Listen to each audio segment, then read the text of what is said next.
Hello, my name is Jessica Blackburn. Welcome to my collaboration and leadership reflection video for NURS FPX 4010, Leading People, Processes, and Organizations in Interprofessional Practice. Throughout this video, I'm going to reflect on a personal interdisciplinary collaboration experience, noting ways in which it was successful and unsuccessful in achieving desired outcomes. I will also identify how poor collaboration can result in inefficient management of human and financial resources. I will identify best practice leadership strategies from literature that would improve an interdisciplinary team's ability to achieve its goals, and I will identify best practice interdisciplinary collaboration strategies to help a team achieve its goals and work together. I will be citing the supporting literature in APA format. Let's begin with my personal experience. I'm a registered nurse at a local community hospital. Every day, every shift, the nurses at my floor communicate with several important interdisciplinary teams. There is one team in particular that always helps my days run smoother, physical therapy, which I will refer to as PT. There is a large population of post-open heart surgery patients who come to my unit to recover. These patients require tons of around-the-clock care, including vitals, hourly input and output, pain management, telemetry monitoring, and more. One additional important order that comes straight from the cardiothoracic surgeon himself includes having the patients up in a chair for each meal of the day and walking them down the hallway 4 times per day. This is where the physical therapists are very helpful. Not only are they able to help walk these heart patients, but they also give us nurses tips on the materials they need to ambulate safely. PT also helps educate these patients on sternal precautions so they do not stand or move the wrong way and accidentally reopen their chest incision. Although the nurses are the ones held responsible for the care of these patients, PT helps tremendously to take some of the burden off the busy nurses. They are an exceptional example of a successful collaboration experience that occurs at my hospital every day, and I honestly cannot name any ways in which they are unsuccessful because the nurses have such a great relationship and communication with the physical therapists. They will even call the nurse to each patient before they go into their rooms to work with them, just to ask if it is a good time and to ensure they will not be getting in our way. Now I will begin my discussion on the situation occurring at Clarion Court Skilled Nursing Facility. The facility has just implemented the use of an electronic health record called HealthX, and the staff are far from pleased.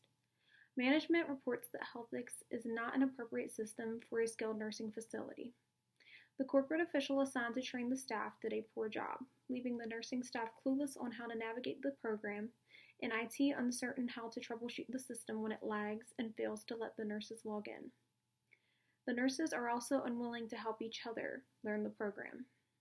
There is now a big divide between management, IT, and the nurses. They all blame each other as the reason why HealthX is not successfully working, when they really should all be working together to get through the issue. I have found literature to support the importance of interdisciplinary teams working together to achieve a common goal in healthcare. Quoting from a 2021 publication from the Future Healthcare Journal, "The key to making progress is the appreciation by all clinical staff of the role of interdisciplinary research, and that a strong research culture comes with a positive patient, staff, and organizational benefits. In other words, the way to ensure a healthcare team is continuing to make progress is to utilize a strong interdisciplinary approach." It could be argued that the utilization of a better leader could have helped avoid the issues related to HealthX. Management should have advocated for their facility. They should have explained to the corporation that HealthX was not an appropriate electronic health record for Clarion Court, since it was originally designed to be used in a hospital. The importance of a strong, exceptional leader is obvious. In a 2017 study done by Anna Neary School Journal of Nursing, several healthcare officials reported that they felt they were not ready to be leaders due to fear, insecurity, lack of preparation, and lack of knowledge. Perhaps the administrator, Stephen, was inexperienced and thus lacked the knowledge necessary to facilitate the introduction of a new electronic health system.